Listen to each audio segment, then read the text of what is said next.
The Galactic Cooperative had one simple rule that everyone followed.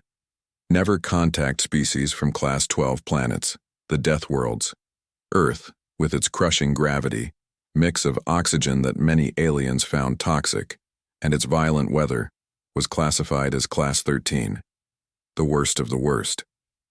Humans were kept away from other species, watched from far away, and considered too dangerous to approach. Ambassador Talari stood in the command center of the last Phosian outpost. Her crystalline body caught the light as she moved, sending rainbow reflections across the curved walls. The Phosians were peaceful beings, their bodies delicate and beautiful, evolved in the gentle environments of low-gravity moons. They were scholars and artists, not warriors. Talari stared at the emergency beacon on her console. The red light blinked steadily, waiting for her decision. The Vexari pirates had attacked again, destroying another Phosian settlement on Helios 9. The death count was in the thousands.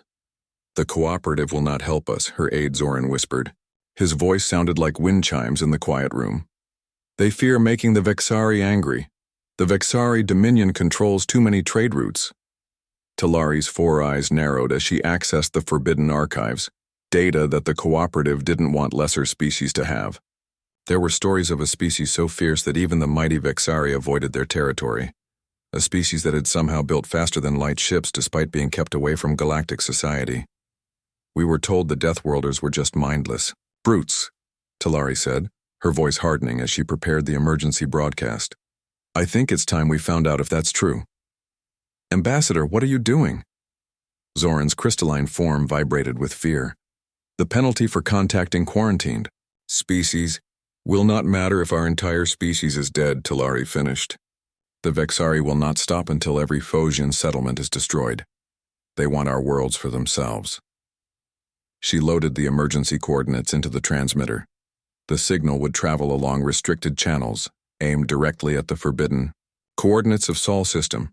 The message was simple. "Help us. We are dying.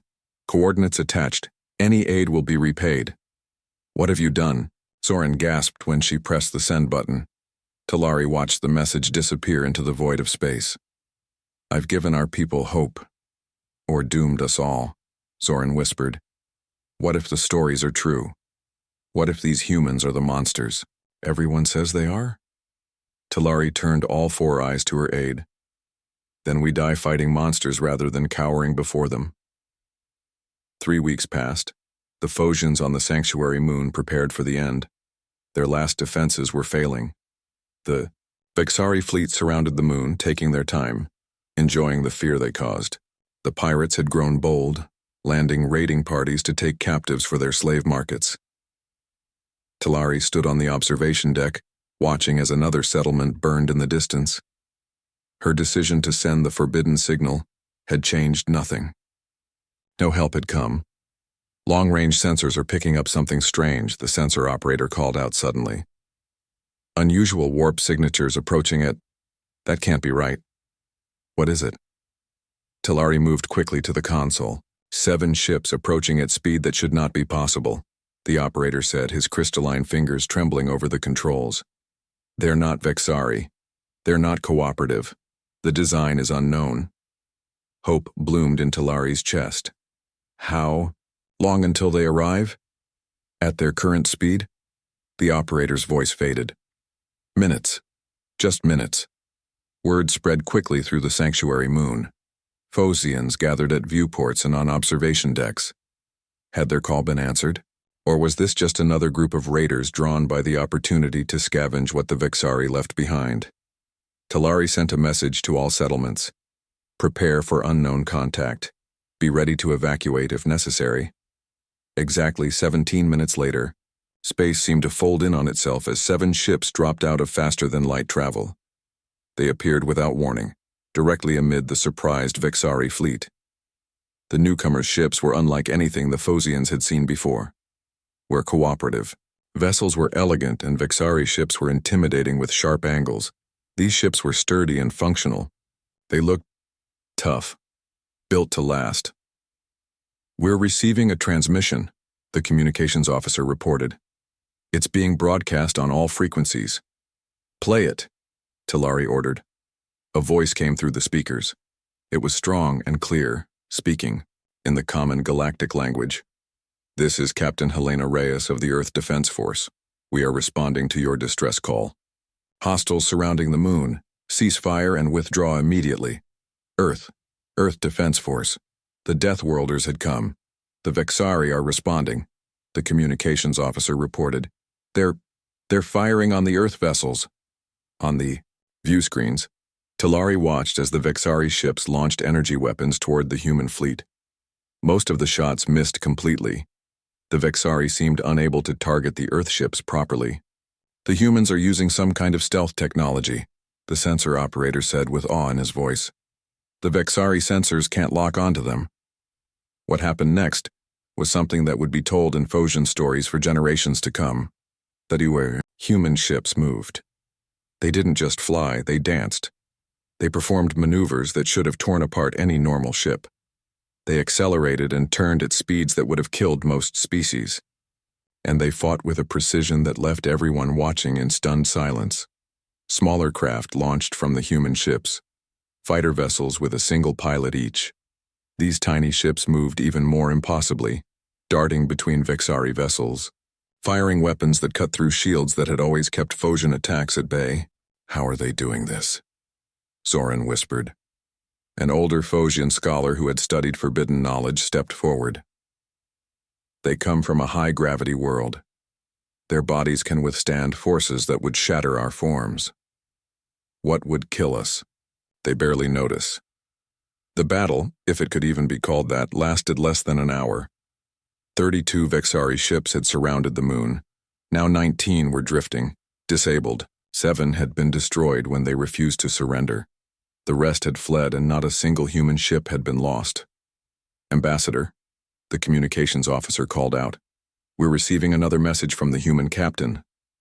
Talari straightened, her crystalline form, trying to look composed despite the emotion swirling within her. "Put it through." Captain Reyes's voice filled the command center again. "This is the Earth Defense Force to Phosian survivors. The immediate threat has been neutralized. We're sending medical teams to your surface to assist with injured. Please provide landing coordinates. We come in peace."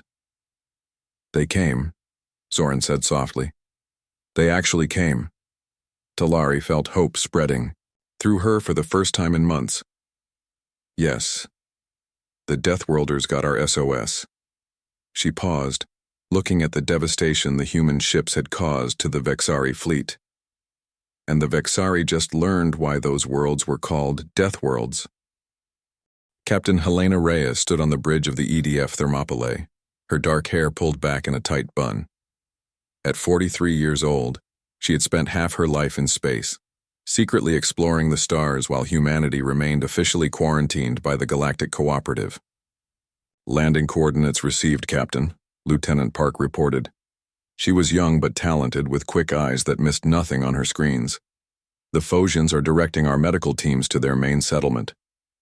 Reyes nodded, studying the tactical display that showed her battle group's 7 ships now in defensive positions around the moon. The Vexari had retreated, but she didn't trust them to stay away. "What do we know about these Phosians?" Reyes asked. Commander Rodriguez, her tactical officer, brought up the information Earth's secret intelligence had gathered over the years. Crystalline-based lifeforms, Class 3 species, evolved in low gravity, minimal atmospheric pressure. Peaceful, known for art, science, and philosophy. They're physically fragile compared to most species. To us, they're basically walking glass sculptures. And the Vexari? Bad news. Pirates and raiders with unofficial backing from the Vexari Dominion government. They've been expanding their territory for decades, targeting weaker species. "Intelligence suggests they want the Phosian worlds for mining." Reyes's expression hardened. Earth had been watching the galaxy for years, gathering information while remaining hidden. They had seen how the strong preyed on the weak. It reminded her too much of humanity's own bloody history. "Prepare my shuttle," she ordered. "I'll meet these Phosians myself. Dr. Sharma, you'll accompany me with the medical team." Dr. Sayanvi Sharma nodded. The ship's chief medical officer was calm under pressure and endlessly compassionate. perfect for first contact with a traumatized species. Should we wear full environmental protection, Captain? Dr. Sharma asked. Reyes considered this. No. Basic masks for their atmosphere will be enough. I want them to see our faces. She paused. I want them to see we're not the monsters they've been told we are. Ambassador Talari waited at the landing area, surrounded by her advisors. Many Phosians had gathered to see the Deathworlders with their own eyes. Some were afraid, others curious, all desperate for the help these strange aliens had brought. The human shuttle descended from the sky, touching down with gentle precision. The door opened and the Phosians collectively held their breath. The humans that emerged were both exactly what Talari expected, and nothing like she had imagined.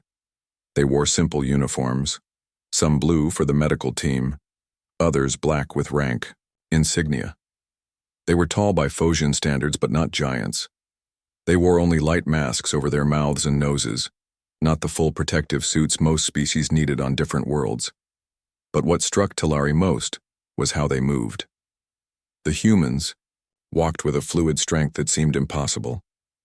In the moon's low gravity, they should have been bouncing awkwardly like most visitors. Instead, they moved with perfect control, as if they had trained for this environment specifically. One human stepped forward, clearly the leader. She removed her mask, revealing a face with features that seemed both hard and soft at the same time. Ambassador Talari? The human asked. I'm Captain Helena Reyes of the Earth Defense Force. Talari stepped forward, her crystalline body catching the light. Captain Reyes, you received our call. We did. I apologize for the delay in responding. Your signal took time to reach us, and we had to prepare our ships. Reyes's voice was strong, but not unkind. We've brought medical personnel and supplies. Another human stepped forward, a female with warm brown skin and gentle eyes. I'm Dr. Sanvi Sharma, Chief Medical Officer. Please take us to your wounded. Talari gestured to her aides, who began leading the human medical team toward the emergency care centers. She remained with Captain Reyes studying this Deathworlder who had broken the quarantine to save her people. Why did you come, Captain? Talari asked directly. Your world is quarantined. Contacting us could bring the cooperative's punishment on your species. Reyes smiled slightly. Ambassador, the quarantine was the cooperative's decision, not ours. We've respected it out of courtesy, but we've had space travel capabilities for decades. This shocked Talari. The cooperative believes your species is still confined to your home system. We know. We've let them believe that while we explored the stars quietly. Reyes looked toward the horizon where smoke still rose from the Vixari attacks. As for why we came, someone asked for help. On Earth, we believe you don't ignore a call for help if you can answer it. Talari's 4 eyes blinked in surprise. This was not what the cooperative archives said about humans. Deathworlders were supposed to be aggressive, violent predators, not rescuers who crossed light years to save strangers. Come, Talari said. I'll show you what the Vexari have done to my people. As they walked through the settlement, Reyes saw the devastation the pirates had caused. Buildings made of a crystal-like material lay shattered. Phosians with cracked or broken body parts were being treated by both their own healers and now the human medical team. Dr. Sharma was already working, scanning injured Phosians with human medical equipment that had been quickly adjusted for their biology. What amazed the Phosians was how long the humans worked without rest.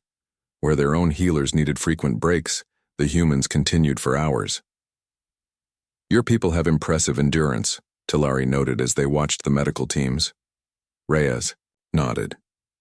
Earth has higher gravity than most habitable worlds. Our bodies evolved to handle constant physical stress. She looked around. Your architecture is beautiful, even damaged. I'm sorry this happened to your people. The Vexari will return, Talari said quietly. They always do, with more ships. Then we'll be ready for them, Reyes replied with a confidence that Talari found both frightening and comforting. In the medical center, Dr. Sharma was making discoveries that fascinated her. The Phosian bodies are silicon-based rather than carbon, she explained to a group of human medics. Their blood is a liquid crystal that carries nutrients. Fascinating biology. The Phosian healers were equally curious about humans.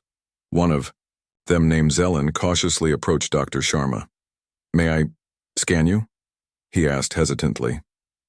"We've never encountered your species before." Dr. Sharma smiled. "Of course."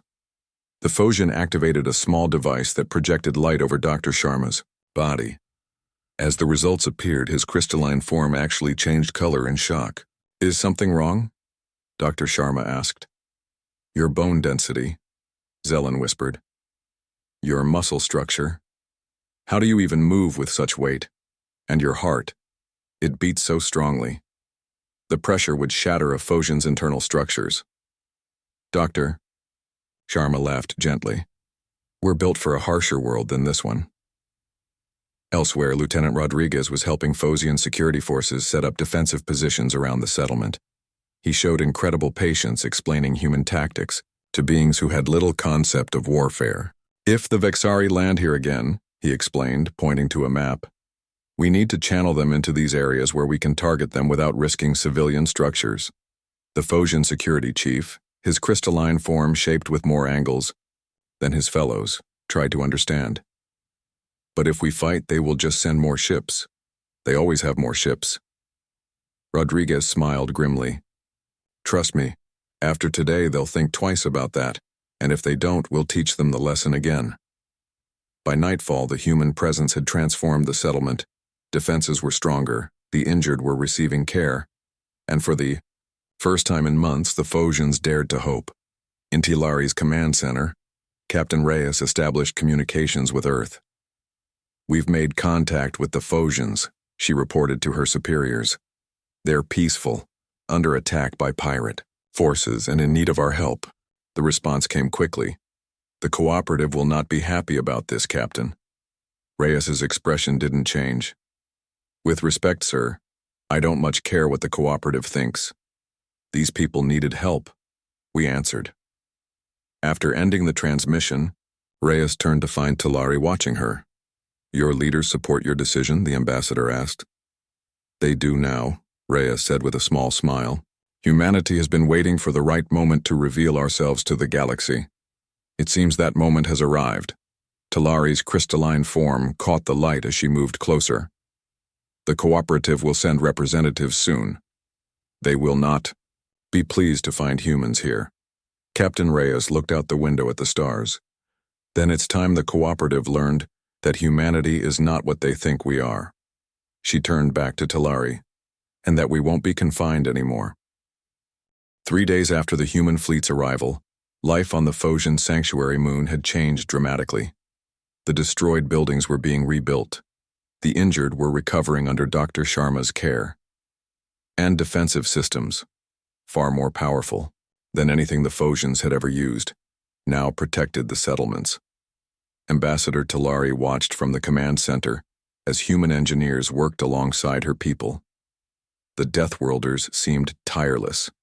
They worked for 16 hours straight, while Phosians needed rest after just 8. They carried equipment that would take 3 Phosians to lift. Yet despite their strength, the humans were gentle and patient teachers. "Your weapon systems are now online," Lieutenant Rodriguez reported as he entered the command center. "We've trained your security teams on how to use them. They're quick learners." "Thank you, Lieutenant," Tilari replied, "though I hope we won't need to use them." Rodriguez's expression turned serious. "The Vexari won't stay away for long. Pirates can't afford to look weak."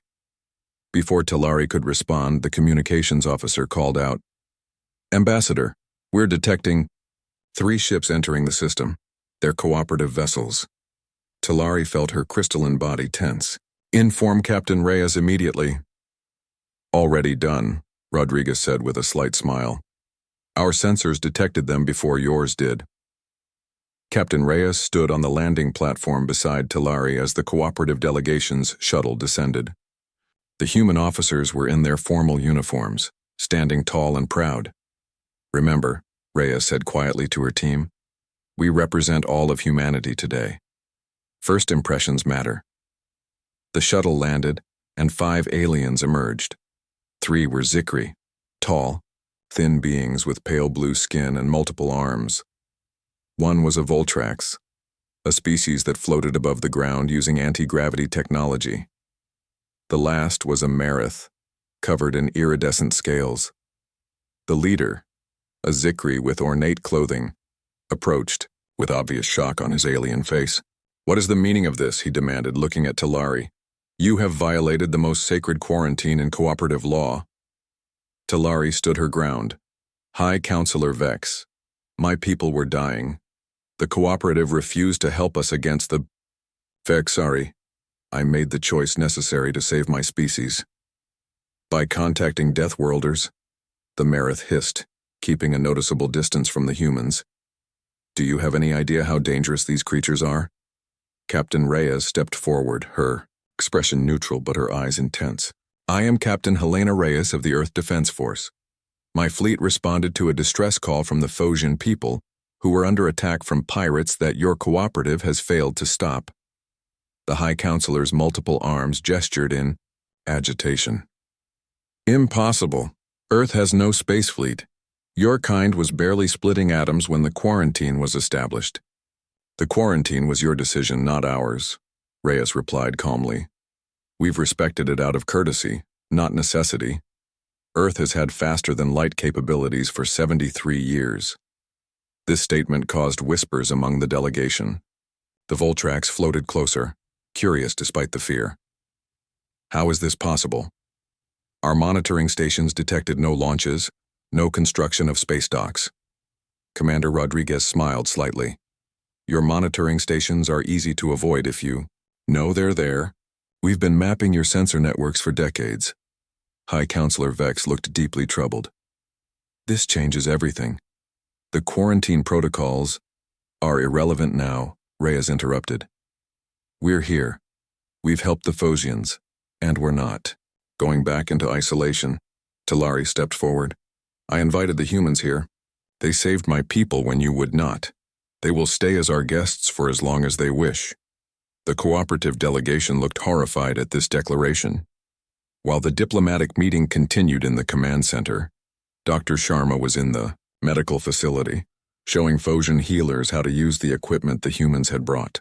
"This regeneration technology will help your people heal faster," she explained. "We've adapted it to work with your crystalline biology." Zelen, the Phosian healer, watched in amazement. "Your understanding of medicine is remarkable. You've learned more about our physiology in 3 days than the cooperative shared with us in decades." Dr. Sharma smiled. "Humans are curious by nature. We like to learn new things." A commotion at the door drew their attention. Several members of the cooperative delegation had entered the medical facility, led by the Marith scientist. "We must see what these Deathworlders are doing to the injured," the Marith announced, moving toward the patients. Dr. Sharma stepped forward, her usually gentle demeanor replaced with firm authority. "This is a medical facility. If you want to observe, you may do so quietly. But you will not disturb my patients." The Marith scientist bristled at being challenged. "Do you know who I am? I am Chief Biologist Srel of the Cooperative Science Council. And I am Dr. Sanvi Sharma, Chief Medical Officer of the EDF Thermopylae," she replied evenly. "In this medical facility, that means I outrank you." The cooperative officials were not used to being spoken to this way. The Marith's scales flared in anger, but before he could respond, one of the injured Phosians called out. "The human doctor saved my life," the Phosian said, her crystalline voice weak but clear. "The Vexari raiders shattered my core cluster. I would have died without her help." Other patients joined in, telling stories of how the human medical team had worked tirelessly to save them. The Marith scientist found himself surrounded by Phosians defending the Deathworlders. Zelen stepped forward. "Perhaps you would like to see our medical records, Chief Biologist. The humans have been completely transparent about their methods." Reluctantly, the Marith agreed, and soon was poring over data that clearly showed the effectiveness of the human treatments. "This can't be right," he muttered. "The regeneration rates, impossible." Dr. Sharma looked over his shoulder. Not impossible. Just different from what you're used to. Back in the command center, the diplomatic meeting had turned into a heated argument. The cooperative officials were demanding that the humans return to Earth immediately. Captain Reyes was calmly refusing. The quarantine is broken, she stated. It cannot be re-established. Humanity is now a part of galactic society whether you wish it or not. You don't understand the danger, High Counselor Vex insisted. Your species evolved on a Class 13 death world. Your biology, your psychology, everything about you is designed for violence and survival in the harshest conditions. Reyes raised an eyebrow. And yet here we are, helping a peaceful species defend themselves against pirates that your cooperative has allowed to prey on them. Talari moved to stand beside Reyes. The humans have been nothing but helpful since they arrived. They've shared medicine, technology, and protection freely. How does this match your description of violent Deathworlders? Before the High Counselor could answer, the alarm systems blared. Lieutenant Park rushed into the room. Captain, long-range sensors are detecting multiple warp signatures. It's the Vexari. They're coming back. And they've brought a much larger fleet. All eyes turned to the tactical display as dozens of red dots appeared. The Vexari had returned with over 30 ships, far more than the 7 vessels in the human fleet. It seems the pirates want revenge, Talari said quietly. The cooperative officials looked panicked. We must depart immediately, High Counselor, Vex declared. This moon will be destroyed. Captain Reyes straightened her uniform and turned to Lieutenant Park. Alert all ships, battle stations. She glanced at the cooperative delegation with a small smile. You're welcome to leave, Counselor, or you can stay and see what Deathworlders are truly capable of when protecting those who can't protect themselves. Tactical display continued to fill with enemy ships. The Vexari were bringing everything they had, but instead of fear, the human officers showed only calm determination. Well, Ambassador, Reyes said to Talari, it looks like the Vexari didn't learn their lesson the first time. She tapped her communication device. All ships, this is Captain Reyes. The enemy is returning in force. Defensive positions around the moon. Protect the Phosian settlements at all costs. Talari watched in amazement as the humans prepared for battle without hesitation or fear, despite being heavily outnumbered. Perhaps, she thought, this was why Deathworlders were so feared. Not because they were mindless brutes, but because nothing in the galaxy was more dangerous than beings evolved to never give up, never surrender, and never abandon those they had chosen to protect. The Vexari were about to learn this lesson the hard way. The command center of the Phosian moon was silent as everyone watched the tactical display. 34 Vexari warships were approaching, surrounding the 7 human vessels that protected the moon. They've brought nearly every ship in their fleet, Talari said quietly. They must be desperate to save face after their first defeat. Captain Reyes stood calm and straight, studying the enemy positions. To the surprise of the cooperative delegation, she was smiling slightly. Captain, High Counselor Vex said, his multiple arms gesturing at the display. You must retreat. Your 7 ships cannot possibly defeat this armada. With respect, Counselor, Reyes replied without taking her eyes off the display. You don't know what human ships can do. She tapped her communication device. Lieutenant Rodriguez, status report. Rodriguez's voice came through clearly. All ships at battle stations, Captain. Defensive arrays powered. Strike craft ready for launch. And our surprise? Reyes asked. Ready when you give the word. Reyes nodded with satisfaction. Excellent. She turned to the communications officer. Patch me through to the Vexari flagship. The main screen flickered, and a Vexari commander appeared. The aliens were reptilian with scales that seemed almost metallic.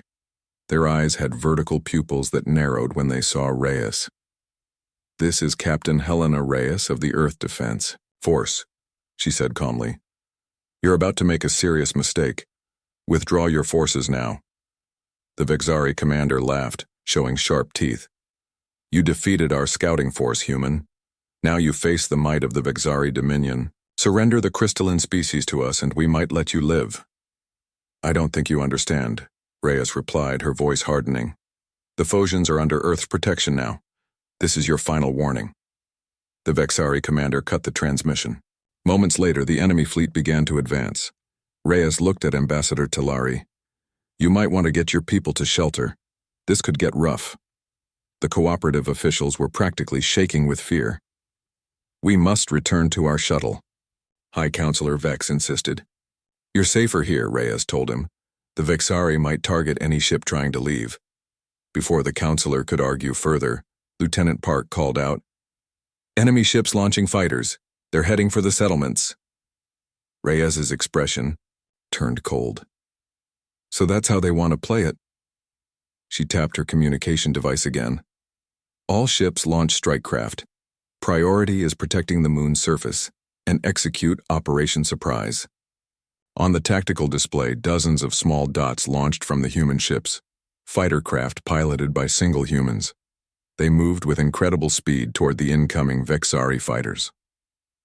What's Operation Surprise? Talari asked. Reyes smiled. Something we prepared just in case the Vexari couldn't take a hint. In space above the moon, the human fighters engaged the Vexari attackers. The difference was immediately obvious to anyone watching. Where the Vexari flew in predictable patterns, the humans seemed to improvise constantly. Where the Vexari pilots stuck to standard maneuvers, the humans pulled turns and spins that seemed physically impossible. Commander Zarel, a young human pilot, pushed her fighter into a dive that brought her directly behind 3 Vexari ships. Her targeting computer locked on, and she fired a burst of energy that disabled all 3 without destroying them. This is Gold Leader, she reported. 3 bogies disabled. Their retreat, wait, what is that? A massive Vexari carrier had broken through the human defensive line and was heading directly for the largest Phosian settlement. All fighters converge on that carrier, Zarel ordered. Don't let it reach the surface. 6 human fighters changed course immediately, pushing their engines beyond safety limits. The G-forces would have killed most alien pilots, but the humans, evolved on a high-gravity world, merely gritted their teeth and pushed harder. Back in the command center, the tactical display showed the carrier approaching. Terror spread through the Phosians present. That carrier contains enough troops to overwhelm our defenses, Talari said, her crystalline form trembling slightly. They won't reach the surface, Reyes stated with absolute confidence. Just then, space seemed to fold in on itself as 3 new ships appeared seemingly from nowhere, directly in the path of the Vexari carrier. They were human vessels, larger than the 7 already present. Operation Surprise, Reyes explained to the shocked onlookers. We had 3 more ships waiting just outside the system, ready to jump in when needed. The cooperative officials stared in disbelief. High Counselor Vex found his voice first. More ships? Hidden ships? This is unprecedented. No, Reyes corrected him. This is strategy. On the display, the 3 new human ships opened fire on the Vexari carrier. Their weapons were precise, targeting engines and weapon systems rather than trying to destroy the massive vessel outright. Within moments, the carrier was drifting, disabled. The battle continued for nearly an hour. The Vexari had numbers, but the humans had something the pirates had never encountered before. A combination of advanced technology and biological advantages that made them perfect space fighters. The human ships could take punishment that would cripple most vessels. Their pilots could endure maneuvers that would kill most species. And most importantly, they adapted constantly, changing tactics faster than the Vexari could respond. In the command center, even the cooperative officials had fallen silent, watching with a mixture of fear and awe as the Deathworlders demonstrated why they had been quarantined. They're not just strong, the Marith scientist whispered. They're smart. They're learning the Vexari tactics and countering them in real time. Talari nodded. That's what makes them different. Not just their physical capabilities, but their minds. On the tactical display, the tide of battle had clearly turned. 14 Vexari ships had been disabled. 7 had been destroyed when they refused to power down their weapons. The rest were falling back, trying to regroup. Captain, Lieutenant Park reported, the Vexari flagship is hailing us. Reyes nodded. Put them through. The Vexari commander appeared again, but this time his confidence was gone. There was something new in his reptilian eyes. Fear. Enough, he said. We did not know the crystalline species had such powerful allies. Now you do, Reyes replied. The Phosians are under Earth's protection. Spread the word through your dominion. The Vexari commander hesitated, then asked, What are your terms? Withdraw all your forces from this system. Release any Phosian prisoners you've taken. And understand that if you ever threaten this species again, our response will be much less gentle. The screen went dark as the transmission ended. Moments later, the remaining Vexari ships began to retreat. Cheers erupted throughout the Phosian settlements as the news spread. The Deathworlders had done the impossible. They had defeated the Vexari Dominion's main fleet. In the command center, High Counselor Vex approached Captain Reyes cautiously. Captain, it seems the cooperative has seriously underestimated humanity. Yes, Reyes agreed simply. You have. Talari moved to stand beside the human captain. The Vexari will not forget this defeat. They may return with even more ships. Reyes smiled. That's why I've already called for reinforcements. At the shocked expressions around her, she continued. Earth has more ships than what you've seen today. Many more. How many? The counselor asked weakly. That's classified information, Reyes replied. But I can tell you this. The 7 ships you saw initially, they're just a small scouting force.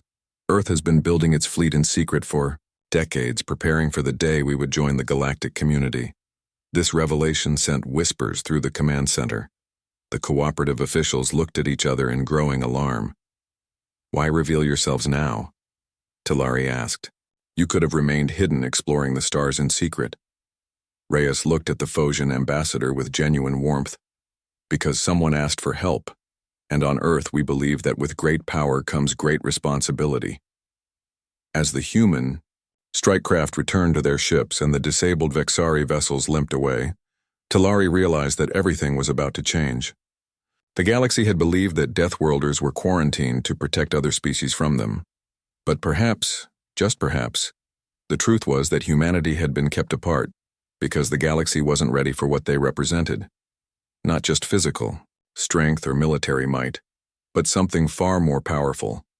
A species evolved in the harshest conditions who had somehow developed not just the will to survive, but the compassion to help others.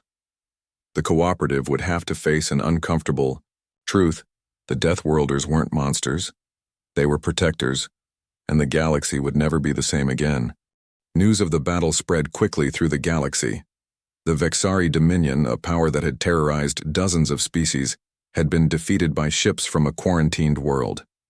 Every communication network buzzed with the same questions. Who were these humans? How had they built a fleet in secret? And what would they do next? 2 weeks after the battle, the Phosian sanctuary moon was transformed. Human engineers had helped rebuild the damaged settlements. New defense systems protected the settlements from orbit. And ships from Earth arrived daily, bringing supplies, technology, and more personnel. In the grand hall of the Phosian Council, Ambassador Talari called for silence as she prepared to address the gathered representatives of both her people and the Galactic Cooperative. Today marks a historic moment, she began, her crystalline form catching the light dramatically. For too long, the Phosian people have lived in fear. For too long, we have relied on the protection of a cooperative that failed to protect us when we needed it most. The cooperative officials shifted uncomfortably. High Counselor Vex avoided meeting Talari's four-eyed gaze. But now, Talari continued, we have found allies who answered our call for help. Allies who risked their lives to save a species they had never met. Today I am proud to announce a formal alliance between the Phosian Collective and Earth. The announcement sent whispers through the hall.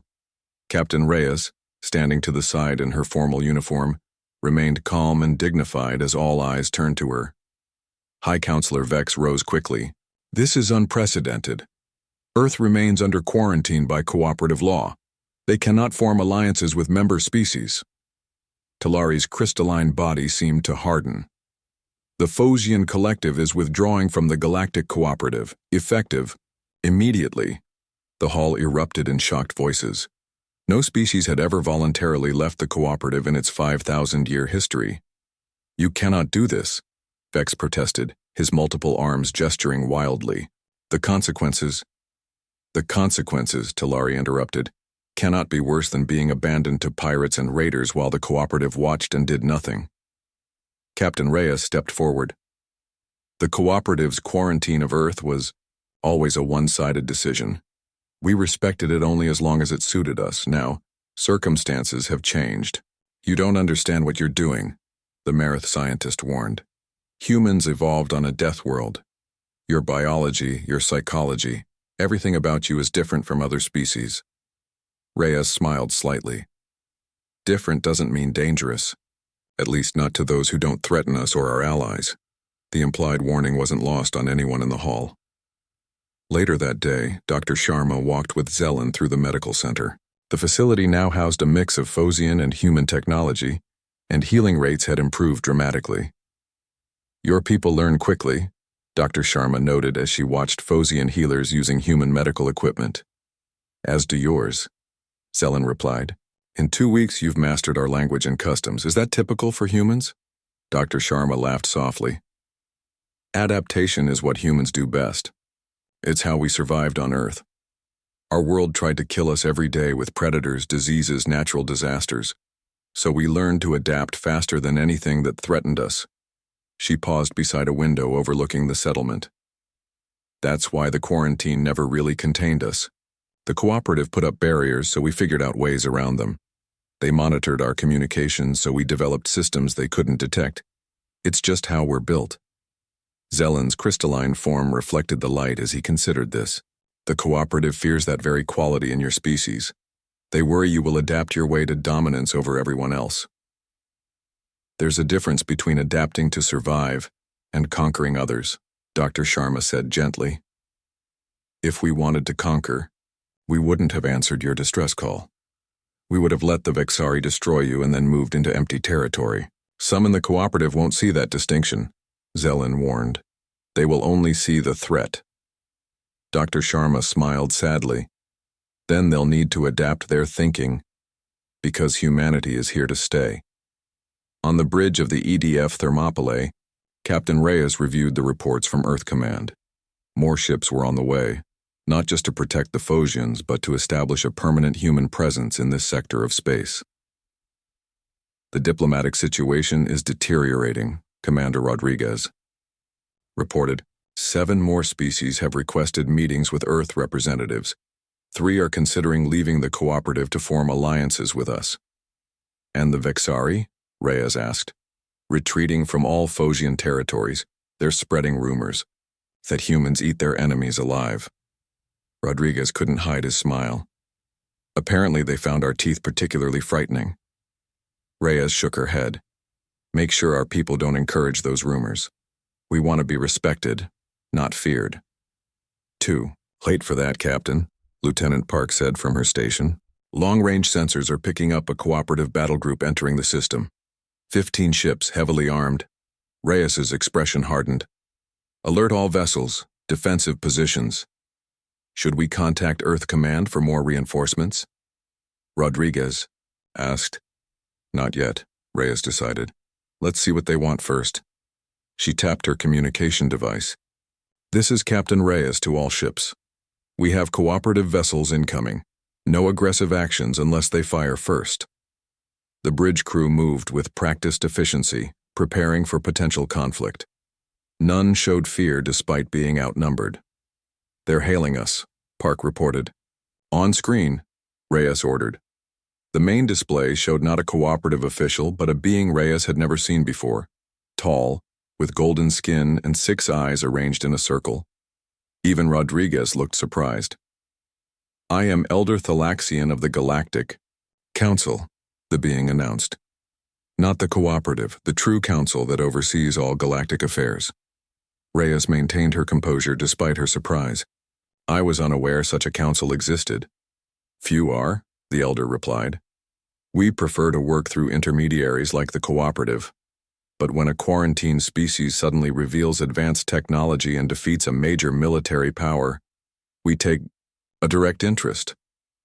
I see, Reyes said carefully. And what is the Council's interest in humanity? The elder studied her for a moment.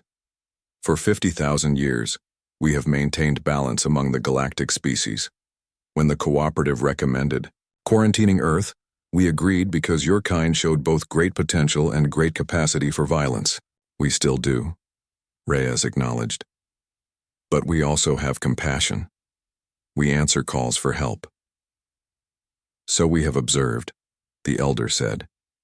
This presents us with a unique situation.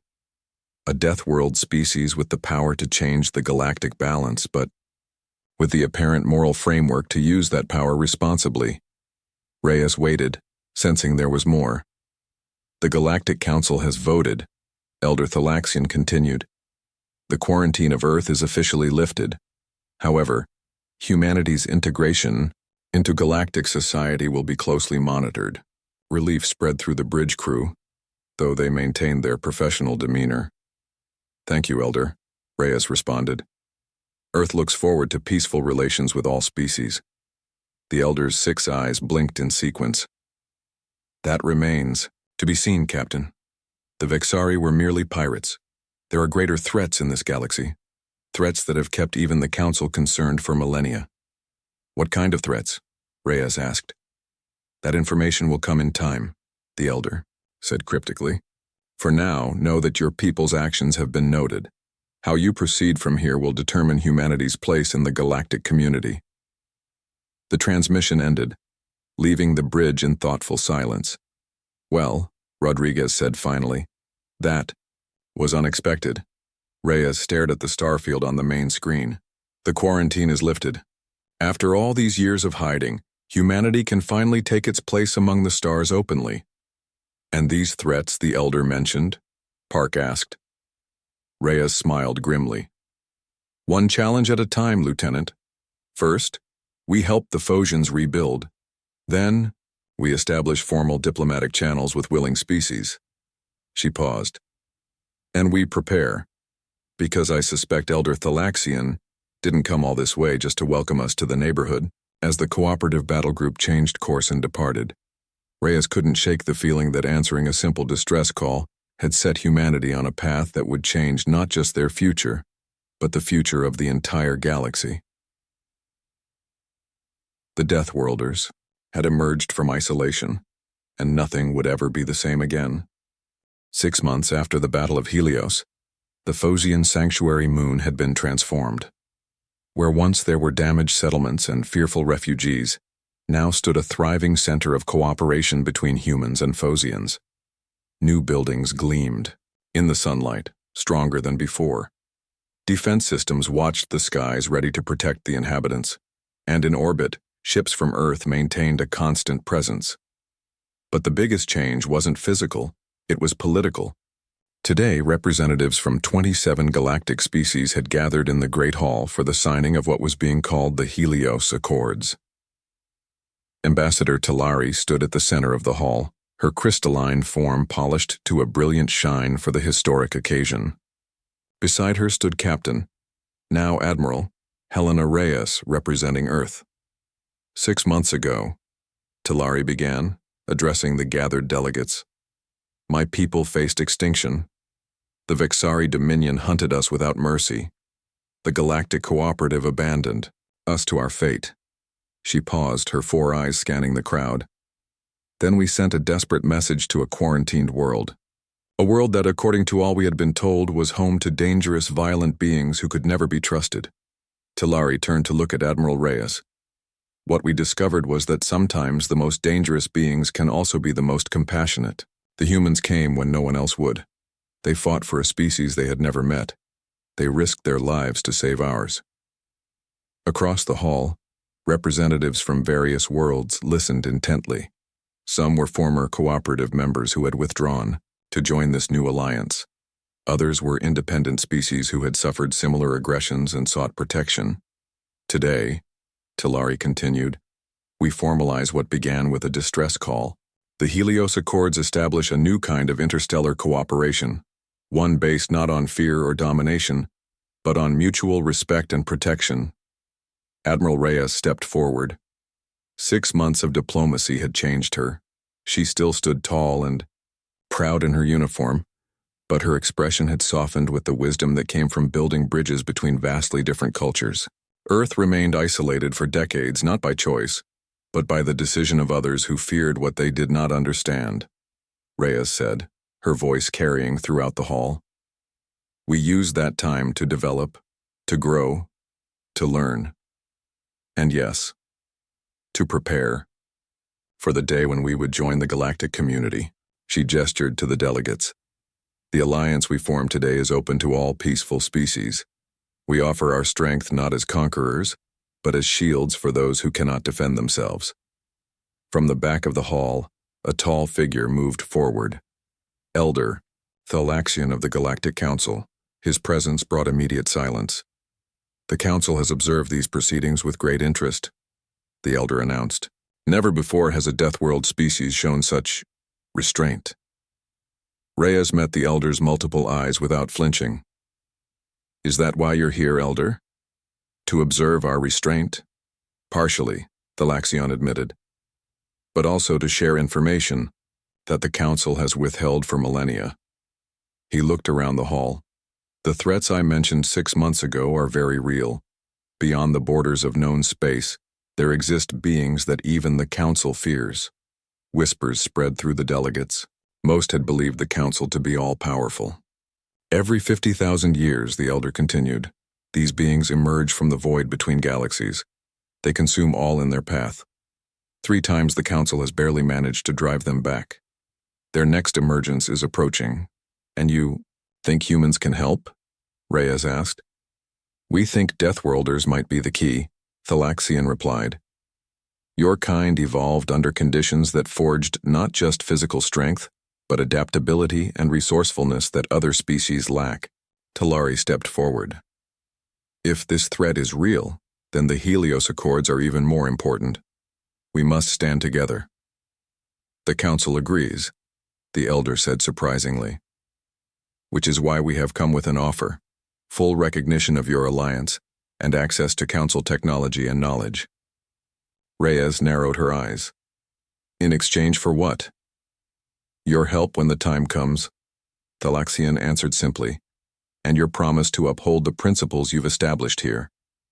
While the diplomats continued their discussions, Dr. Sharma and Zelin walked through the gardens that had been planted around the medical center. Earth plants grew alongside Phosian crystal formations, creating a beautiful harmony of different worlds. I never thought I'd see the day when our people work so closely together, Zelin said, his crystalline form reflecting the sunlight. Dr. Sharma smiled. Humans have always been good at making friends. It's another survival trait from our death world. And making enemies? We're good at that too, she admitted. But we prefer friends. They stopped at a viewpoint overlooking the bustling settlement. Human and Phosian children played together in a new park, already learning each other's ways. The Fegsari have been quiet since the battle, Zelin noted. They're watching, Sharma replied, learning, adapting just like we do. They won't stay quiet forever. And these threats the Elder speaks of? Dr. Sharma looked up at the stars, visible even in daylight from the moon's thin atmosphere. If they're real, we'll face them together. Back. In the Great Hall, the signing ceremony began. Each representative approached the central table to add their mark to the Helios Accords. As Admiral Reyes waited her turn, Lieutenant Rodriguez approached with an update. Earth Command has approved the expansion, he reported quietly. 10 more colonies, 15 new shipyards. The fleet will triple in size within 2 years. Reyes nodded. And the special projects? Progressing ahead of schedule. If these void beings are real, we'll be ready. When Reyes's turn came to sign, she did so with a steady hand and clear purpose. Humanity had entered the galactic stage not as conquerors, but as protectors. Yet they would be prepared for whatever threats might come. After the ceremony, Talari found Reyes alone, looking out at the stars. Your people have changed everything. the ambassador said. 6 months ago, the galaxy feared Deathworlders. Now many species seek Earth's protection. And many still fear us, Reyes reminded her. With reason, Talari acknowledged. I've studied your history, Admiral. Your people have fought terrible wars among yourselves. We have, Reyes agreed. We've made terrible mistakes, but we've learned from them. That's another human trait. We learn, we grow, we try to be better. Talari's crystalline form caught the light as she moved closer. The cooperative feared you would conquer the galaxy. Instead, you're uniting it. Not conquering, not uniting, Reyes corrected gently. Protecting. There's a difference. The Elder believes these void beings will come within our lifetime, Talari said quietly. Reyes looked out at the stars again, her expression determined. Then we'll be ready. Humanity spent its history fighting. Each other, our environment. Disease, disaster. We know how to fight. But now we have something more important than fighting skills. What's that? Something worth fighting for. Reyes gestured to the settlement below.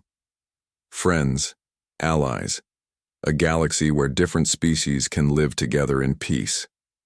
She smiled. For that, we'll face any threat, no matter how terrible.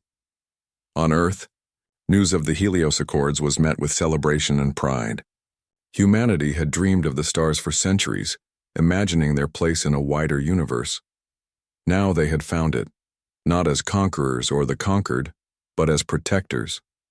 Schools began teaching about alien species and cultures. Scientists collaborated with their counterparts from dozens of worlds. And in shipyards across the solar system, new vessels took shape.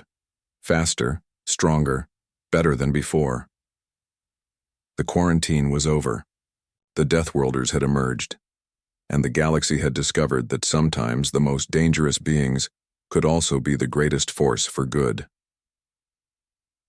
As night fell on the Phosian moon, Admiral Reyes looked up at the stars one last time before boarding her shuttle. 6 months ago, a desperate message had reached Earth, changing everything. A simple call for help had revealed humanity to the galaxy, and whatever threats might come from the void between the stars, one thing was certain. When the call came again, the Deathworlders would answer. The end